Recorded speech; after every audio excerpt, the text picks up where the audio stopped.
लक्ष द्या, हा जो आहे चौथा धडा तो आपण बघणार आहे, ज्याच्यामध्ये तुम्हाला हे वेगवेगळ्या पिक्चरमध्ये तुम्हाला दिसून येते की ह्या पिक्चरमध्ये काय दिसतंय सध्या तुम्हाला. तर ह्याच्यामध्ये वेगवेगळ्या प्रकारच्या आपत्ती आलेल्या आहेत.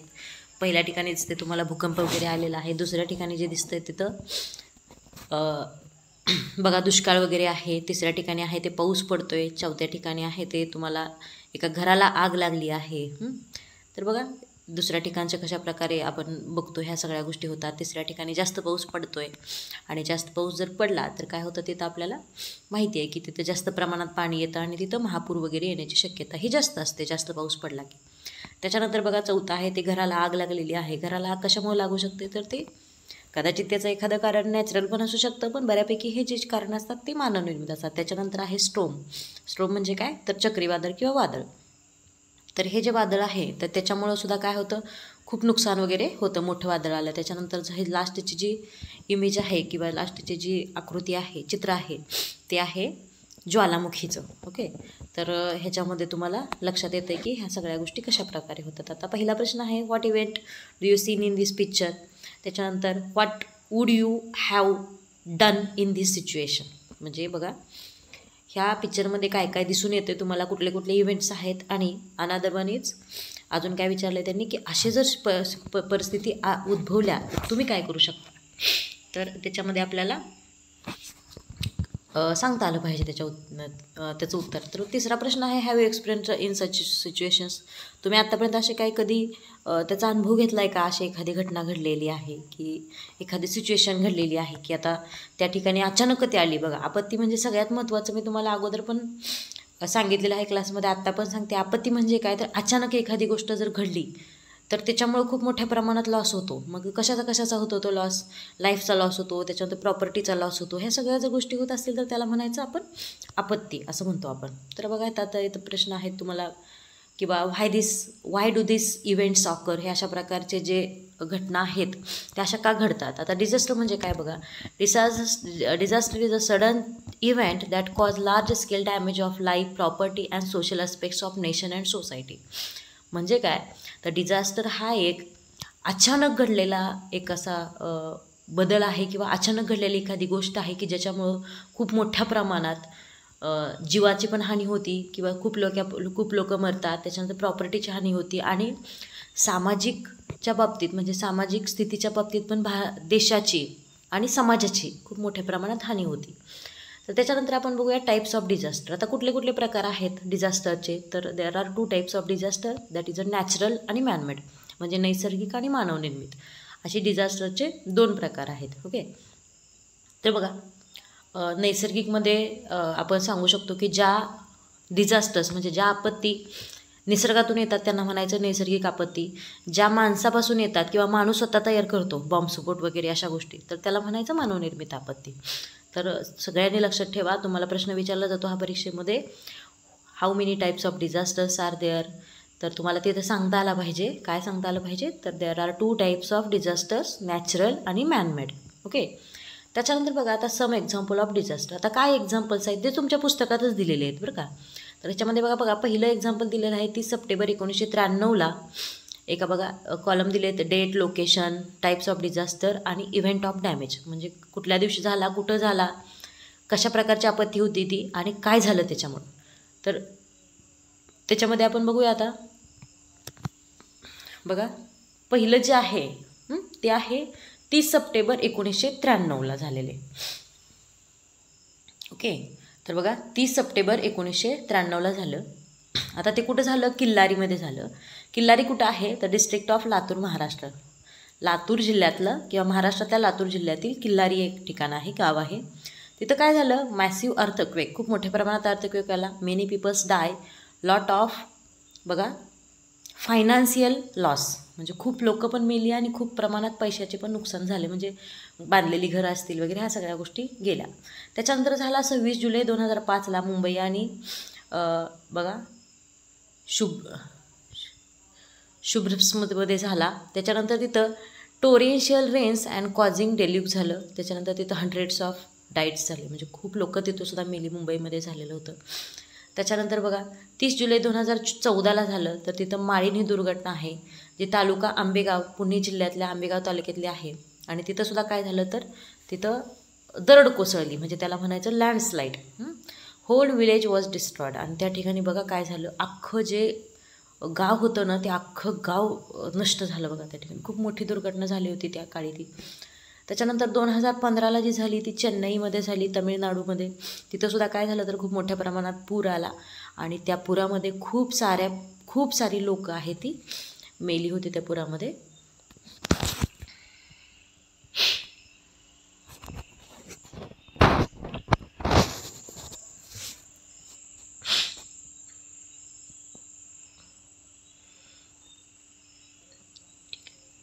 त्याच्यानंतर आपण बघूया ऑकरन्स ऑफ डिझास्टर. आता बघा ऑकरन्स ऑफ डिझास्टर म्हणजे काय, ते कसं कधी होतं किंवा कशामुळे होतं हे सगळं. तर आहे हेवी रेन्स कॉज फ्लड्स. खूप जास्त प्रमाणात जर पाऊस पडला तर तिथं महापूर येणार किंवा पूर येणार. And earthquake, lighting and volcanic eruptions. त्याच्यानंतर कधी कधी बघा अर्थक्वेक म्हणजे भूकंप होतो, लाइटनिंग म्हणजे वीज वगैरे पडते, व्होल्कॅनिक म्हणजे काय तर ज्वालामुखी वगैरे येतं. त्याच्यानंतर आहे 3 नंबरचं फॉरेस्ट फायर, म्हणजे जंगलात ते लागलेली आग, ज्याला आपण काय म्हणतो वणवा. तर ह्या सगळ्या गोष्टी आहेत, ह्याच्यामुळे सुद्धा ह्या गोष्टी होतात. त्याच्यानंतर 4 नंबरचं जे दिलं आहे ते बघा high density of population in limited area. ठराविक ठिकाणी खूप मोठ्या प्रमाणात जर लोकसंख्या राहायला लागली तर तिथंसुद्धा डिझास्टर येण्याची शक्यता ही जास्त प्रमाणात असते. त्याच्यानंतर बघा rampant and irregular construction. Rampant म्हणजे काय तर खूप मोठ्या प्रमाणात वाढणाऱ्या वनस्पती, आणि इरेग्युलर कन्स्ट्रक्शन्स म्हणजे काय तर म्हणजे कुठल्याही प्रकारचं असं रेग्युलेटरी नसलेलं तशा प्रकारची बांधकामं, खूप मोठी बांधकामं केली जातात. तुम्ही आता पुणे मुंबईसारख्या ठिकाणी बघितलं तर असेल. इकॉलॉजिकल इम्बॅलन्स म्हणजे आर्थिक असमानता झालेली आहे आता सगळीकडं, ज्याच्यामुळे सुद्धा डिझास्टर येतात. लोकांमध्ये मतभेद वगैरे चालू आहेत. त्याच्यानंतर टेररिझम आहे. टेररिझम म्हणजे दहशतवाद आहे. त्याच्यानंतर रिओट्स म्हणजे दंगे, क्राईम्स म्हणजे गुन्हे, आणि हे जे आहेत ते कशामुळे होतात तर बॉम्ब एक्सप्लोजन म्हणजे बॉम्बस्फोट वगैरे ह्या सगळ्या गोष्टी होतात बघा. असॉल्ट्स म्हणजे हल्ले वगैरे होतात. फायर अँड ॲक्सिडेंट म्हणजे एखादी आग लागणं, एखाद्या ठिकाणी ॲक्सिडेंट होणं, असे खूप सारे प्रकार आहेत डिझास्टरचे. त्याच्यातले काही आहेत ते मॅनमेड आहेत, काही आहेत ते नॅचरल आहेत. आता अशा प्रकारचं हे जे डिझास्टर्स आहेत, डिझास्टर म्हणजे दुसरं तिसरं काही नाही, ती एक आपत्ती, हे तुम्हाला लक्षात ठेवावं लागेल. ओके. तर हे ऑकरन्स ऑफ डिझास्टर विचारलं तर तुम्हाला ह्यातले 2-3 तरी सांगता आले पाहिजेत. 2 मार्काला प्रश्न विचारला तर त्या प्रश्नाचं उत्तर आहे ते तुम्हाला सांगता आलं पाहिजे. ओके. तर बघा खूप महत्त्वाचं आहे ऑकरन्स ऑफ डिझास्टर. त्याच्यानंतर आपण बघूया सम इम्पॉर्टंट डिझास्टर. आता कुठले इम्पॉर्टंट डिझास्टर्स आहेत तर पहिलं इम्पॉर्टंट डिझास्टर आहे अर्थक्वेक. अर्थक्वेक म्हणजे काय तर भूकंप. तर लक्षात घ्या. तर भूकंप, आता भूकंप म्हणजे काय तर बघा आता इथे दिसतंय तुम्हाला ह्या चित्रामध्ये की इथं जमिनीला भेगा वगैरे पडलेल्या आहेत, आणि त्या जमिनीच्या भेगा ज्या पडलेल्या आहेत त्या भेगांमुळं काय होतं तर जमीन फाटली जाते बघा. Vibration and cracking up of the earth crust is non as earthquake. म्हणजे जमीन हादरणे किंवा जमिनीला भेगा पडणे त्याला काय म्हणायचं आहे अर्थक्वेक म्हणजे भूकंप म्हणायचं आहे. Interior of the earth had tremendous energy. म्हणजे पृथ्वीच्या आतमध्ये खूप मोठ्या प्रमाणात ऊर्जा असते. These are some movements of this layers there are. म्हणून तिथं काय होतात काही प्रमाणात हालचाली होत असतात. दिस कॉज बघा seismic waves which turns cause movement of the earth surface is results in tremors. म्हणजे बघा आता त्याच्यामध्ये काय सांगितलं, ह्याच्यामुळं काय होतं खूप साऱ्या खाली ज्या आहेत जसं आपल्या नदीच्या कशा लहरी तयार होतात तशा प्रकारे खाली ज्या तप्त लावा वगैरे आहेत त्या आपल्या पृथ्वीमध्ये फिरत असतात. आणि ह्याच्यामुळं काय होतं तर it is also tremendous shaking and cracking up the earth surface resulting in an earthquake. त्याच्यामुळं काय होतं त्या जर लावा असं खाली जर सारख्या फिरताय तिकडून तिकडं तर तिथं काय होतं अर्थक्वेक येतो. तर बघा हे कशा टाईपमध्ये दिसतं हे सगळं तुम्हाला. अर्थक्वेकने किती खराब कंडिशन झालेली आहे. किल्लारी गावामध्ये हा भूकंप झाला होता. तिथं खूप बेकार कंडिशन झाली होती. खूप लोक त्या भेगांमध्ये जाऊन एक्सपायर वगैरे झाली होती. मोठ्या बिल्डिंगसुद्धा त्याच्यामध्ये गेल्या होत्या बघा. त्याच्यानंतर आहे बिसाइड्स नॅचरल कॉजेस बघा manmade causes such as construction of large dam can also lead to an earthquake. म्हणजे फक्त नैसर्गिकच कारण असू शकतं असं नाही, कधी मानवनिर्मितसुद्धा कारणं आहेत की ज्याच्यामुळं काय होतात कधी आपण मोठं असं धरण वगैरे बांधतो, डॅम वगैरे बांधतो तर त्याच्यामुळे सुद्धा काय होतं, मायनिंगसुद्धा असतं बघा कधी कधी. आता ह्याच्यामध्ये अजून नाही दिलेलं, पण मायनिंग म्हणजे काय, खाणी काढल्या जातात. तर खाणीमध्ये सुद्धा जास्त प्रमाणात आपल्याला कुठं पेट्रोल शोध, डिझेल शोध, वेगवेगळ्या प्रकारचे एलिमेंट शोधण्यासाठी खाणी काढल्या जातात. म्हणजे जमिनीला मोठी मोठी छिद्र पाडले जातात. त्याच्यामुळे पण होतं. आता इफेक्ट्स ऑफ अर्थक्वेक काय आहेत त्याचे इफेक्ट्स, म्हणजे अर्थक्वेक जर झाला तर काय होतं, तर बघा, destruction of the infrastructure such as building, bridges, roads, railway tracks etcetera. म्हणजे जे इन्फ्रास्ट्रक्चर आहे सध्या जे उभा केलेलं, समजा एखादं गावाचं वास्तव्य आहे, गाव आहे, खूप छान बिल्डिंग्स वगैरे बांधलेत, पूल वगैरे बांधलेत, रोड बांधलेत, रेल्वे ट्रॅक बांधलेत, आणि तिथं जर भूकंप आला तर काय होतं, हे सगळं खराब होऊन जातं. कन्स्ट्रक्शनच्या अपोजिट वर्ड आहे डिस्ट्रक्शन. कन्स्ट्रक्शन म्हणजे तयार करणे, डिस्ट्रक्शन म्हणजे नष्ट होणे. परत changes in the direction of the flow of reverse, म्हणजे नदीच्या दिशेमध्ये सुद्धा फरक पडतो बघा. कारण म्हणजे जिथं खाली जास्त प्रमाणात जर लावा फिरत असेल आणि नदी कुठून वाहते आपल्याला माहिती आहे. नदी जी वाहत असते ती कायम म्हणजे खोलगट भागातून वाहते. तर खोलगट भागात वरती आला तर तिथं सुद्धा अडचण होतं. Excessive loss of life and property. तर अर्थक्वेकमध्ये सुद्धा खूप मोठ्या प्रमाणात जीवाची हानी होते, आणि शिवाय प्रॉपर्टी म्हणजे पैशाची सुद्धा हानी होते. पैसे म्हणण्यापेक्षा प्रॉपर्टी म्हणजे फक्त पैसे नाही म्हणतात ना, तिथं पिकं आली, त्याच्यानंतर तिथं बिल्डिंग्स वगैरे बांधलेले आले, सगळ्याच बाबतीत आलं, तिथं रस्ते असतील वगैरे. त्याच्यानंतर दुसरा जो पॉईंट आहे तो आहे फ्लड. फ्लड म्हणजे पूर. तर आता बघा, पुराखाली कसं घर वगैरे गेलेत, सगळ्या गोष्टी, पूर्ण गाव पुराखाली गेलं, हे तर तुम्हाला इथं दिसून येते. जास्त प्रमाणात पाऊस पडला तर ह्या गोष्टी आपल्याला जाणवतात किंवा ह्या गोष्टी होतात. आणि ह्या गोष्टी 2017मध्ये कोल्हापूर वगैरे त्या भागाकडे झाल्या होत्या. आत्ता सध्यासुद्धा मुंबईमध्ये पूर वगैरे ह्या सगळ्या गोष्टी चालू आहेत. During flood water is accumulated at the one place in very large amount. खूप मोठ्या प्रमाणात पाणी एखाद्या ठिकाणी साठणं, त्याला काय म्हणायचं, पूर म्हणायचं बघा. तर इथं जर दिसतंय तुम्हाला ह्या चित्रामध्ये, खूप मोठ्या प्रमाणात पाणी आहे तिथे, त्या ठिकाणी साठलं आहे. त्याच्यानंतर एक्सेसिव्ह रेन कॉज फ्लड्स. खूप जास्त प्रमाणात जर पाऊस पडला तर तिथंसुद्धा काय येतं, तिथंसुद्धा आपल्याला माहिती आहे, जास्त प्रमाणात पाऊस पडला तर तिथंसुद्धा पाऊस येतो, म्हणजे तिथं पाणी साठणार आहे, आणि जास्त पाणी पडलं तर तिथंसुद्धा पूर हा येणारच आहे. परत rivers overflow its bank and there results is in flood.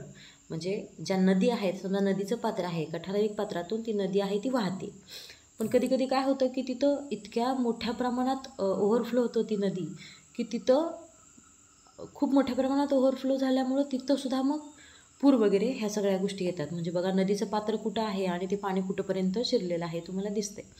त्याच्यानंतर पुढचं आहे, the water drainage system in big cities may fall short resulting in choking of gutters and drainage lines. म्हणजे काय होतं इथं, की मोठ्या शहरांमध्ये सुद्धा बघा, खूप मोठ्या प्रमाणात जर पाऊस वगैरे पडला तिथं, तर तिथं जे गटार सिस्टीम असते, म्हणजे ड्रेनेज सिस्टीम, पाणी म्हणजे ड्रेनेज सिस्टीम म्हणजे थोडक्यात गटाराची सिस्टीम अशा टाईपमध्ये म्हटलं तर चालेल, की ती जी सिस्टीम असते तर ते काय होतात, तिथं ड्रेनेज लाईन आहे त्या सगळ्या चॉक होतात, म्हणजे सगळ्या ब्लॉक होतात थोडक्यात. This result the flooding if there is an excessive rainfall.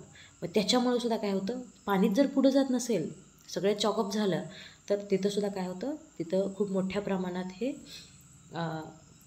तिथंसुद्धा घरांमध्ये वगैरे पाणी शिरण्याची शक्यता असते. तिथंसुद्धा मोठ्या प्रमाणात पूर वगैरे येण्याची शक्यता आहे ती जास्त असते बघा. In such case water overflows on the roads and enters the house even causing destruction. आणि त्याच्यामुळे ते पाणी जे आहे ते कुठं येतं, तर ते रस्त्यावरती पाणी येतं, कधी कधी ते पाणी घरातसुद्धा शिरतं, आणि त्याच्यामुळं काय होतं, घरं वगैरे पडतात. डिस्ट्रक्शन म्हणजे कन्स्ट्रक्शन केलेलं घर परत ते खराब होतं, डिस्ट्रक्ट होतं, म्हणजे पडतं ते थोडक्यात. तर हे सगळं अशा प्रकारे ह्या चित्रामध्ये तुम्हाला ह्या चित्राकडे बघितलं की तुम्हाला बऱ्यापैकी ह्या सगळ्या गोष्टी लक्षात येतील, की अरे किती बघा, ह्या चित्राकडे बघितलं तर खूप असं वाटतं की अरे बघा काय काय झालं आहे, सगळ्या गाड्या वगैरे गेलेत, घर निम्म्याच्या वरती पूर्ण पाण्याखाली गेलेत, घर गेले म्हणजे शेती वगैरे जाणे असणार, जनावरं वगैरे जाणार, म्हणजे सगळ्याच गोष्टी अशा पाण्याखाली जाणार. त्याच्यानंतर आहे इफेक्ट ऑफ फ्लड्स. आता इफेक्ट म्हणजे काय, तर त्याचा परिणाम काय होतात, म्हणजे पूर आला आहे पण आता त्याचे परिणाम काय होणार आहेत. तर त्याचं बघा, huge loss of life and property. खूप मोठ्या प्रमाणात जीवाची आणि प्रॉपर्टी म्हणजे संपत्ती म्हटलं तर चालेल. मग आता त्या संपत्तीमध्ये काही येतं, ज्याच्यामध्ये शेती येते, त्याच्यामध्ये घर येतं, त्याच्यामध्ये गाडी येते, त्याच्यामध्ये रस्ते येतात, जी शासनाची प्रॉपर्टी आहे की ज्यांनी तिथं इन्व्हेस्टमेंट वगैरे केलेली आहे, तर ते सगळ्याचा लॉस होऊन जातो बघा तिथं. तर हे एक आहे इफेक्ट ऑफ फ्लड. की ज्याच्यामध्ये खूप मोठ्या प्रमाणात नुकसान आहे ते होत असतं. त्याच्यानंतर आहे इरोजन ऑफ सॉईल. म्हणजे काय होतं, आता तिथं ॲक्च्युली स्पेलिंग चुकलं आहे, SOIL पाहिजे तिथं. म्हणजे मातीचं प्रदूषण, कारण पाण्याबरोबर सगळी माती वाहून जाते, बरोबर. त्याच्यामुळं तिथंसुद्धा काय होतं, मातीचं हे होतं तिथं, मातीचं प्रदूषण होतं किंवा माती सगळी निघून जाते असं म्हटलं तरी पण चालेल. त्याच्यानंतर बघा, स्टँडिंग क्रॉप्स आर डिस्ट्रॉयड. म्हणजे काय, तर शेतातली उभा राहिलेली बघा, स्टँडिंग क्रॉप्स आर डिस्ट्रॉयड. म्हणजे शेतात उभा असणारी पिकं, त्याच्यामध्ये जर पाणी शिरलं तर आपल्यालासुद्धा माहिती आहे, एखाद्या पिकामध्ये जर पाणी गेलं तर होतं काय, तर आपल्याला माहिती आहे, काय माहिती आहे, तर ते पीक आहे ते 2-3 दिवस जर पाणी त्याच पिकामध्ये आहेच राहिलं तर ते पीक खराब होऊन जातं. कारण त्याचे जे खोड आहेत त्या पिकांचे, ते काय होतात, नासून जातात किंवा खराब होऊन जातात. The epidemic of disease spread and affect health of people. आणि शिवाय सगळ्यात महत्त्वाचं, ज्यावेळी कधी पूर वगैरे येतो त्यावेळी त्या भागामध्ये खूप मोठ्या प्रमाणात साथीचे रोग पसरले जातात आणि त्या